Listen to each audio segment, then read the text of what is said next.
శ్రీకాకుళం జిల్లా పలాస నియోజకవర్గంలోని మందస మండలం గంగువాడ సముద్ర తీరంలో మాజీ మంత్రి సీదిరి అప్పలరాజు క్షేమం త్వరితగతిన విడుదల కోసం గంగమ్మ తల్లికి ప్రత్యేక పూజలు నిర్వహించారు.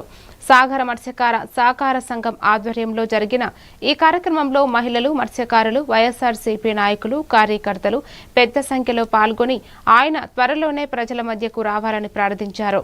అనంతరం నాయకులు మాట్లాడుతూ అప్పలరాజుపై రాజకీయ కక్ష సాధింపు జరుగుతోందని ఆరోపిస్తూ ఆయనకు న్యాయం జరుగుతుందని ఆశాభావం వ్యక్తం చేశారు.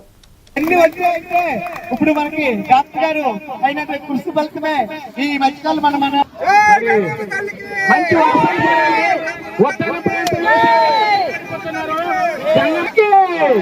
గంగమ్మ తల్లికి, గంగా మాతకి, గంగమ్మ తల్లికి లాయర్ గారు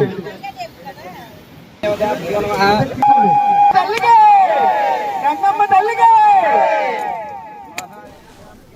అలాగే మరి నారాయణపురం సర్పంచ్ గారు, అలాగే ఎంపీటీ గారు, కేసీఆర్ డాక్టర్ గారు కూడా ఒక కొబ్బరికాయ కొట్టవలసిందిగా కోరుతున్నారు.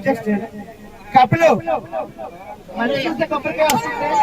మరి అలాగే విశాఖ జిల్లా పెందుర్తిలో